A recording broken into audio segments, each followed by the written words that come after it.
भगवान विष्णु मंगलम गरुड़ध्वजः मंगलम पुंडरीकाक्षो मंगलाय तनुहरि। ओम हरि ओम हरि ओम हरि ओम। देखो बेटा, इन 5 मटकों में 5 तरह के पदार्थ हैं जिनकी तुलना हम अमृत से करते हैं।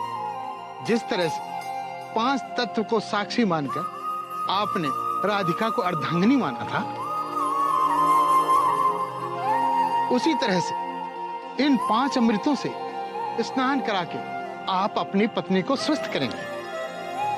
देखो बेटी, यहां विधिवत तुम्हें स्नान करना होगा और वहां चंद्रमा पे ग्रहण दूर हो रहा होगा। जैसे जैसे ग्रहण हटेगा वैसे वैसे तुम्हारा शरीर स्वस्थ होता जाएगा।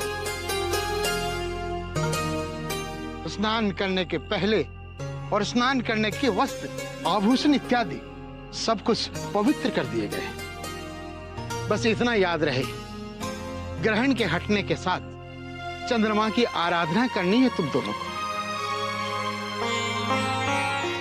अच्छा, अब मैं चलता हूं।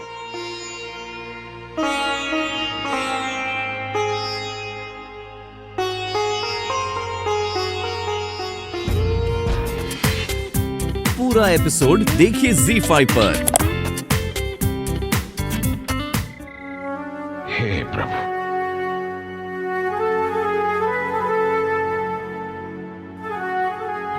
मैं आपके लिए दूध लेकर आती हूँ जी, फिर आप थोड़ी देर सो लीजिएगा।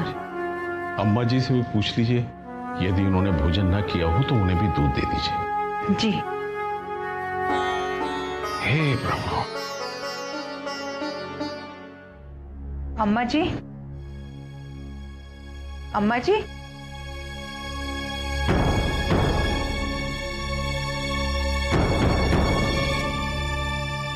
अम्मा जी, अम्मा जी,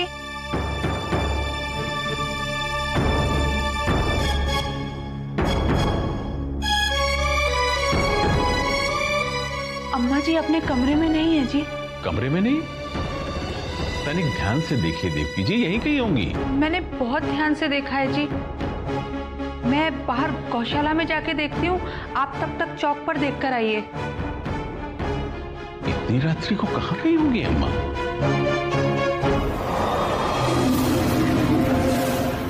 ओम ऐं ह्रीं क्लीं चामुंडाय विच्चे।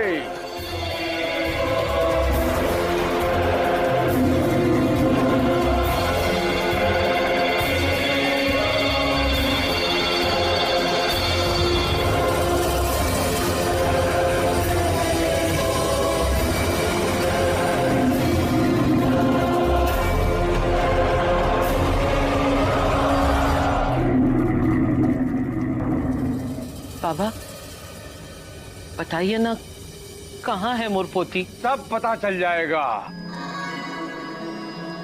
ये कजरी विद्या है, जो किसी को नहीं दिखता है उसे हम देख लेते हैं। यही वास्ते तो पूर्णमासी की रात को आपके पास चली आई। कोई खबर मिल जाए मोर पोती की। नाम बताओ। विशाखा शास्त्री। प्रश्न पूछो। बाबा वो कहाँ है, कैसन है? वो खुश तो है ना?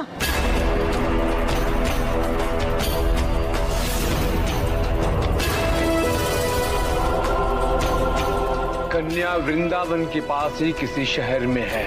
कौन शहर में? ये मालूम नहीं, लेकिन गाड़ी में है वो। गाड़ी में? वो खुश है ना? नहीं, डरी हुई है। काहे? वृंदावन से उत्तर पूर्व की ओर सड़क चौड़ी हो रही है। दिल्ली 20 मील है। दिल्ली? इससे अधिक कुछ ज्ञात नहीं हो रहा है माता।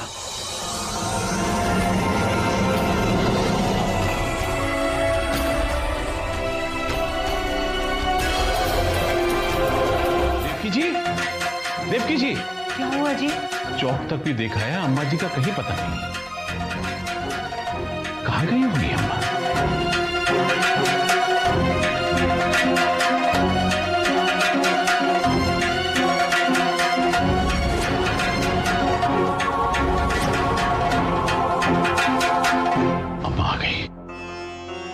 चले आइए।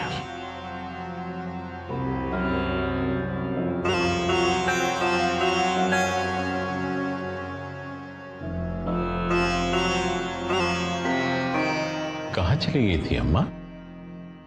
मोर पोती की फिकर माँ भटक रही थी। निको तो तोरी बेटी है, पर तो को ऊकी रत्ती भर भी चिंता ना है। तो को तो बस ऊपर आई छोरी की फिकर है, जाके कारण मोर विशाखा को घर छोड़कर भागना पड़ो। जल्द ना चाहिए। अम्मा, विशाखा स्वेच्छा से घर को त्याग कर गई है, और मैं आपको स्मरण दिला दूं अम्मा, राधिका ही है जो उसे घर वापस लेकर आई थी। राधिका ने सदा अपने बहन होने का कर्तव्य निभाया है, परंतु विशाखा ने केवल स्वार्थ देखा है, केवल स्वार्थ। लल्ला, अब तू भी। अम्मा, इस विषय में हम चर्चा न करें तो उचित होगा। मुझे ज्ञात है अम्मा कि आप चिंतित हैं, दुखी हैं। जिस विशाखा को आपने इतना स्नेह दिया, उसी ने आपको इतना दुख पहुंचाया। परंतु अम्मा, आप सब कुछ भूलकर आप मेरी एक विनती सुन लें। अम्मा, हम कल दिल्ली प्रस्थान कर रहे हैं। पुरोहित सदन में एक समारोह आयोजित किया गया है। देव बाबू की प्रतिज्ञा पूरी करने एवं राधिका के पूर्ण रूप से स्वस्थ होने के उपलक्ष्य में आनंदोत्सव होगा। अम्मा, यदि आप विशाखा की दादी होने के नाते वहां जाना उचित नहीं समझती, तो मेरी मां होने के नाते तो चल सकती है ना अम्मा? मैं आपसे विनती करता हूं। वृंदावन से उत्तर पूर्व की ओर दिल्ली 20 मील है।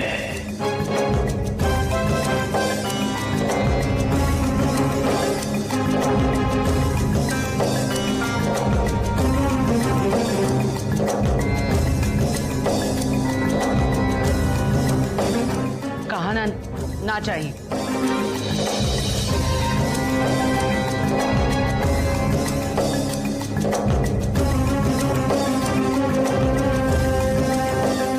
दिल्ली तो मुंह को भी जाना है। तांत्रिक बाबा ने कहा है विशाखा दिल्ली मां है।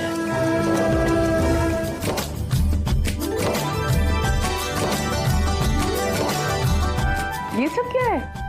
माँ, मैंने इनसे कहा था कि हमारे लौटने से पहले सारी तैयारियां शुरू हो जानी चाहिए। मैं नहीं चाहता था कि पार्टी में कोई भी कसर रह जाए। वाह, तूने बहुत अच्छा किया विवेक। अब जब ये दोनों सुबह सुबह आएंगे तो घर इतना सजा धजा देखकर चौंक जाएंगे। किसी ने बताया तो नहीं ना उन्हें कि हमने क्या सोच रखा है? बिरजू। हाँ, अरे हम काहे बताएंगे दादी माँ? हम तो वैसे भी मुंह बंद रखने में एकदम मास्टर आदमी है। दादी माँ बिल्कुल चिंता मत कीजिए, ये सब कुछ सरप्राइज ही है ना? हाँ हाँ, वही है। ऐसी रौनक लगा दो कि बस लोग देखते रह जाएं। बिल्कुल माँ जी, क्योंकि इस पूजा के बाद छोटी बहू जो हमें खुशी देने वाली है, उसे देखते हुए तो लगता है कि हम जितना भी करें वो कम है। हाँ, मैं भी बस अपनी छोटी बहू को अपनी आंखों के सामने देखना चाहती हूँ, बिल्कुल स्वस्थ और सारे दुखों से दूर। अब हमें चलना चाहिए। घर पर हमारी सब राह देख रहे होंगे।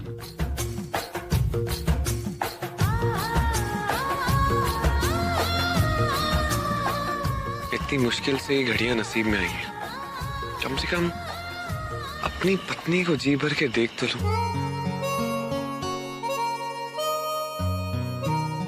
घर नहीं जाना है? क्या करूं? वो मुझे जाने ही नहीं दे रहा। वो कौन? वो चांद जो इस नदी में अपनी परछाई देख रहा है। उसे ऐसा लग रहा है कि धरती पर उससे खूबसूरत कोई है।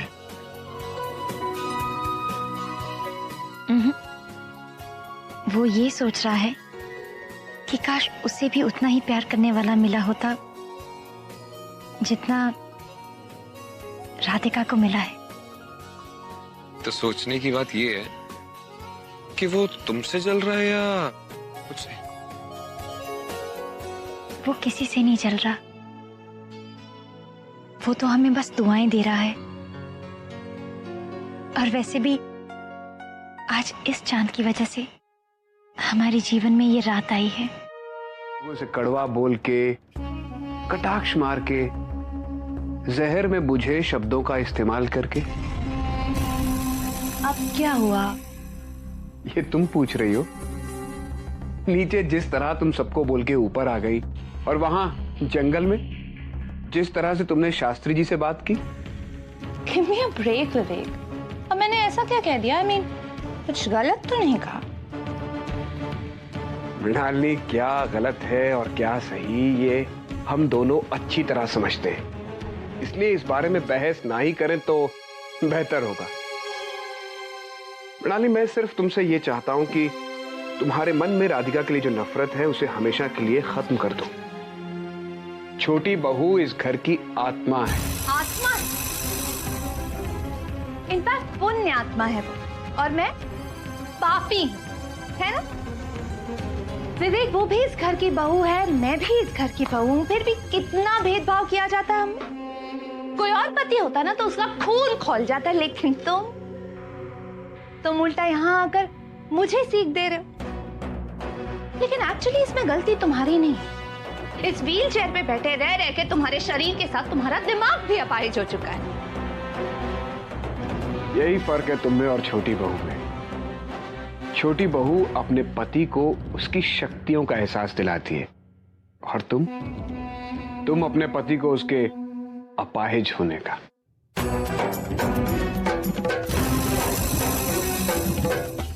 तो मैं और क्या करूं मिस्टर विवेक पुरोहित?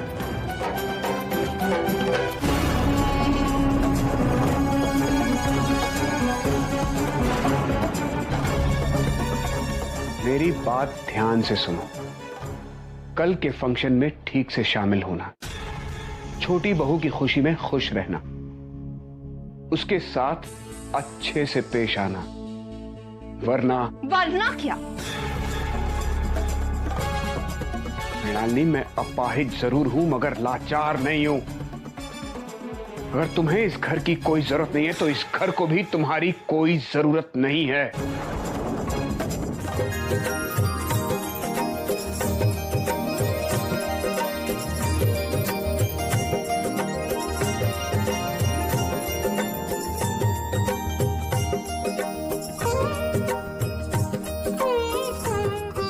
बहू, आरती करो।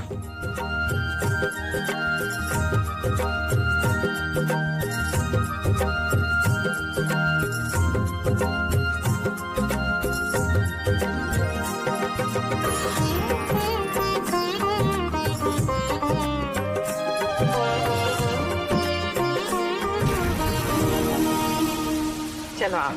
एक मिनट।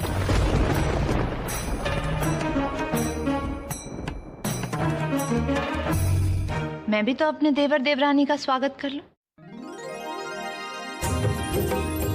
हाँ हाँ, क्यों नहीं? आओ।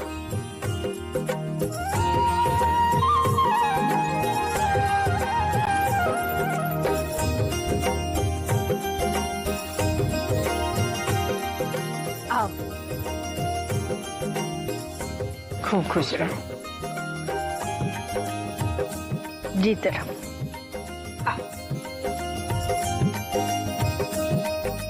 दादी माँ, ये सारी सजावट? छोटी बहू के स्वस्थ हो जाने पर हम लोगों ने एक समारोह रखा है, और जिसमें खास मेहमान भी आने वाले हैं। खास मेहमान? अरे देव, उनके बारे में तुझे शाम को ही पता चलेगा। इसके अलावा और भी बहुत सारे सरप्राइज हैं। क्यों बिरजू? धीरे धीरे पता चलेंगे आपको। अच्छा, बातें बाद में। पहले मुझे अपनी छोटी बहू की ओली भरनी है। एक बात कहूँ छोटी बहू, तुम आज इस घर में आशा की एक नई किरण लेकर आई हो, और मैं जानती हूँ बहुत जल्द इस घर में एक नन्हा मुन्ना सा बाल गोपाल अब जरूर खेलेगा। अरे गिर जाएगा। तो गिर जान तो और शुभ शगुन हो जाएगा। हो सकता है इस बार हमारे घर में जुड़वा हो। अच्छा, मुझे इसे संभाल कर रखने तो दीजिए। तो रखो, तुम्हें रोक कौन रहा है?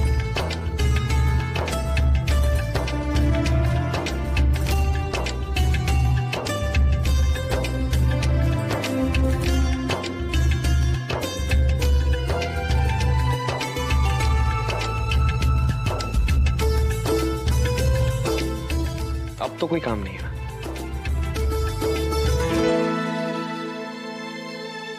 देव भैया, हाँ? गाड़ी की चाबी चाहिए थी। हाँ, वो मैंने पता नहीं कहीं नीचे रख दी है, मैं देखता हूँ।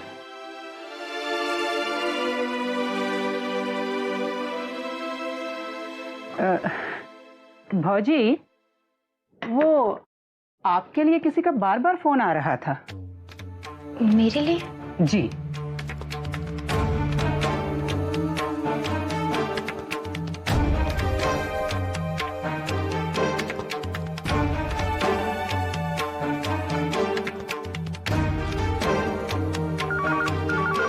हेलो। हेलो, जी मैं विशाखा से बात कर सकती हूँ? विशाखा? जी, राधिका राजपुरोहित, इस नाम से कमरा लिया गया था ना? ओह, अच्छा अच्छा अच्छा, आप 1 मिनट होल्ड कीजिए। जी। मैडम, कमरे में कोई फोन उठा नहीं रहा है, मुझे लगता है शायद वो सो रही है। आप कहें तो मैं किसी को भेज दूं कमरे पर उन्हें जगाने के लिए? जी नहीं, अब आप उन्हें आराम करने दीजिए, मैं फिर बाद में फोन कर दूंगी। जी मैडम।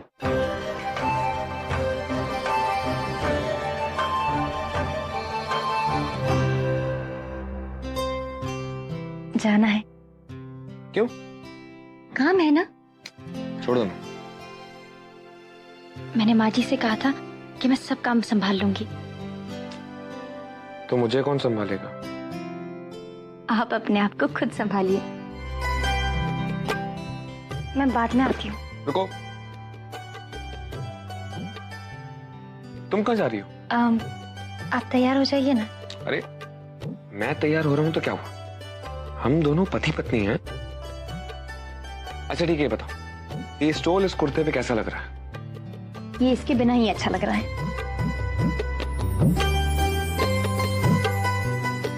छोड़िए ना। अब तुम्हारा कोई बहाना नहीं चलेगा। घर के सारे काम हो चुके हैं, अब तुम्हें यहाँ कोई नौकर भी पूछने नहीं आने वाला है। अब कौन सा बहाना बाकी? मुझे तैयार होना है। तो हो आपके सामने? हाँ। नहीं, आप बाहर जाइए। अरे तुमने मुझे सजेशन दिया ना, और मैंने तुम्हारा सजेशन लिया भी। अब मैं भी तो तुम्हें तैयार हाँ, कर सकता हूँ ना, पर अरे पर कीजिए। पर मुझे, हम दोनों एक साथ बाहर जाएंगे, आप यहाँ इंतजार कीजिए।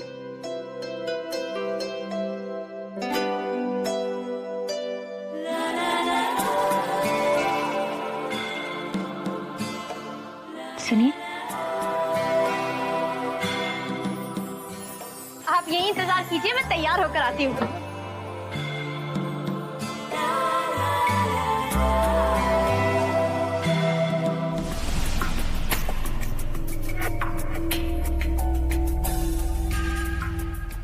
भाई वाह, कयामत ढा रही हैं आज आप। और ये नीली साड़ी बहुत सुंदर लग रही है। हम तो सिर्फ ये बात सोच रहे हैं कि इस घर में ये बात कौन बिलीव करेगा कि आप ये सब जबरदस्ती कर रही हैं। क्यों? बहुत खुशी हो रही है? नहीं, खुशी तो नहीं हो रही। जब से मैंने बाबूजी से सुना है कि विवेक ने आपको धमकी दी, हम तो बहुत परेशान हैं तब से। और ये कोई पहली बार नहीं है, इससे पहले भी एक बार विवेक मुझे देव और राधिका की वजह से धमकी दे चुका है। तो नहीं, समय समय पर उसमें ये अकड़ आ कहां से जाती है।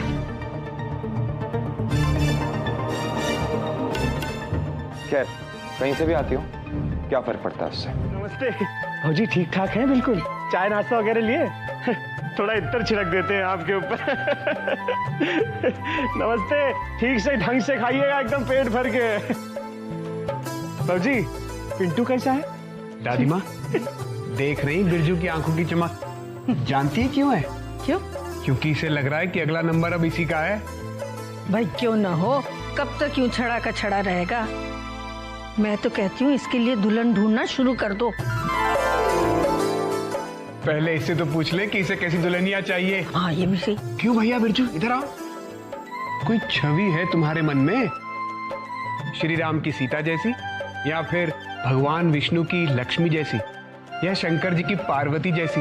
भैया आप भी। अरे शर्मा क्यों रहा, बोलना। भैया हमें ना कोई ऐसी बहुरिया चाहिए जिसमें इन तीनों के गुण हो। एकदम राधिका भाजी जैसी।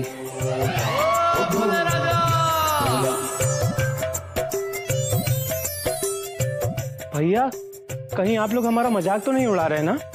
नहीं नहीं, बिल्कुल भी नहीं। हटिए, हम आपसे बातें नहीं करेंगे। मोहन कहाँ मर गए? शंकर, हाँ, हमारा वाला शरबत लेके आओ इधर। हाँ भाजी, ये पार्टी में से खींच लिया, ऐसे क्या हुआ? तुम्हारे दिमाग का भूसा निकालने के लिए खींचे पार्टी में से। अब हमने क्या कर दिया भाजी? अरे अर्जुन, वक्त के साथ बदलना तुमको कब आएगा? कुछ समझे नहीं भाजी हम। समझे नहीं हमारे बुर्बक। मिलानी का औकात अब इस घर में 2 कौड़ी का नहीं रह गया है। इस घर में अब कोई राजरानी है तो वो है छोटी बहू, यानी कि राधिका। अगर किसी की पूछ होगी तो राधिका की पूछ होगी। हाँ क्या? इसलिए आज के बाद मिलानी का पल्लू छोड़ो और राधिका पर अपना जादू चलाओ, और उसकी नजर में ऐसे जेठ बनो जैसे उसको लगे कि तुम उसका बहुत ख्याल रखते हो। हाँ। अरे बेटा, औरत के जज्बात से खेलना एक ऐसी कला होती है जिसमें हर मर्द को माहिर होना चाहिए। समझ गए ना? खूब कहे भाजी। हाँ बिल्कुल समझ गए भाजी। बिल्कुल समझ गए। हर बार यही कहते और आखिरी में मट्टी पलीत करवा देते हो तुम। नहीं, समझ गए भाजी। चलो, महफिल से ज्यादा देर दूर रहना ठीक नहीं होता। चलो चलिए। अरे वाह लालिनी, तुम्हारी देवरानी तो बहुत सुंदर है।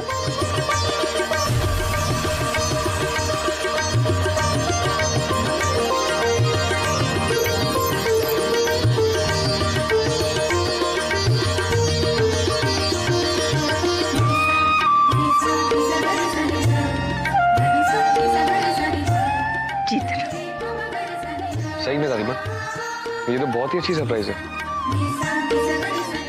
मेरी छोटी बहू के लिए भी एक सरप्राइज है। क्या दादी माँ? वो देखो, मेरी छोटी बहू के लिए भी एक सरप्राइज है। क्या दादी माँ? वो देखो।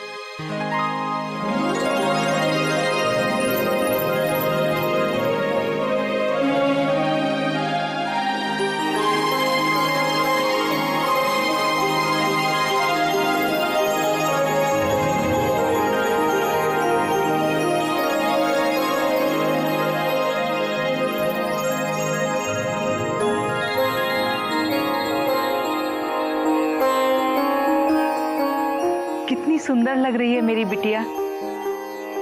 तुझे काला टीका लगा दूं। सबसे पहले तो माँ की ही नजर लगती है ना। जीते रहो बेटा।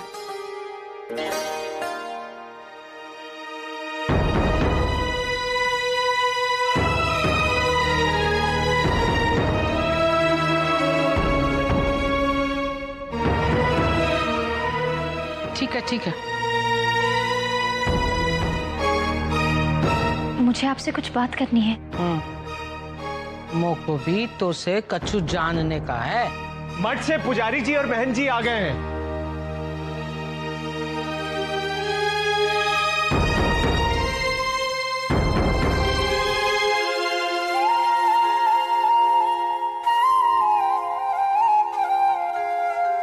अब छोटी बहू को राजपुरोहिताइन का पद प्रदान करने का शुभ कार्य कर लिया जाए।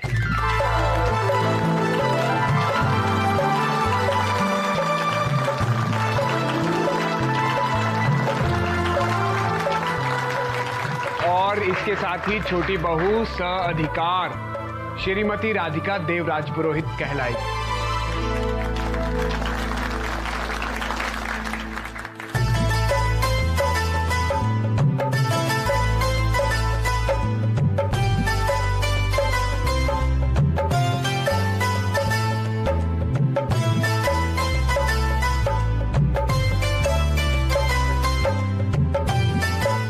अपना दायां हाथ आगे बढ़ाओ। बेटा देव, तुम अपना हाथ राधिका के हाथ के नीचे रखो।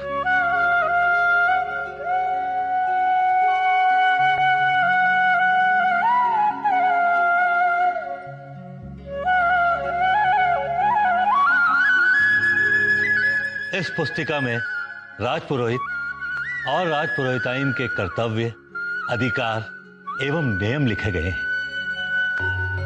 अब यही नियम तुम्हारे जीवन की गति एवं दिशा निर्धारित करेंगे। राजपुरोहिताइन का पद ग्रहण करने के साथ ही तुम्हें राजपुरोहित जितना अधिकार मिल गया है।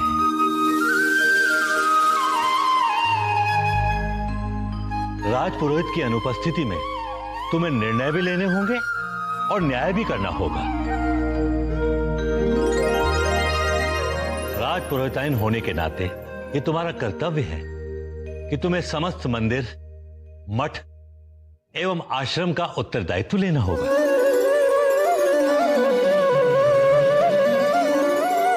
मैं प्रभु से प्रार्थना करूंगा कि किसी भी परिस्थिति में अपने आप को दुर्बल महसूस न करो, बल्कि शक्ति की ऐसी मिसाल बनो जिसे आने वाली पीढ़ी अपना आदर्श माने। आशीर्वाद सदा तुम्हारे साथ है।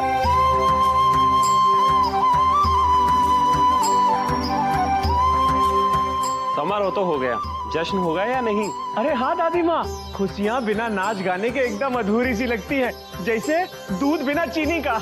मेरे देव और छोटी बहू की खुशी आधी अधूरी रह जाए, ऐसा क्या मैं होने दे सकती हूँ?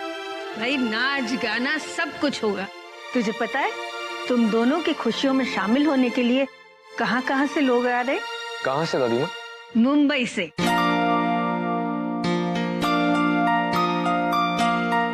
मुंबई से तो हम किसी को नहीं जानते।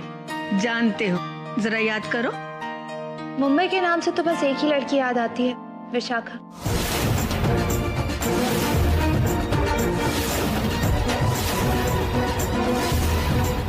कभी इस घर की बहू हुआ करती थी, फिर मुंबई भाग गई।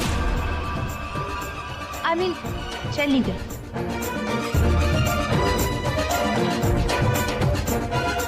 बड़ी बहू, मुंबई में सिर्फ दुश्मन ही नहीं, हमारे दोस्त भी रहते हैं।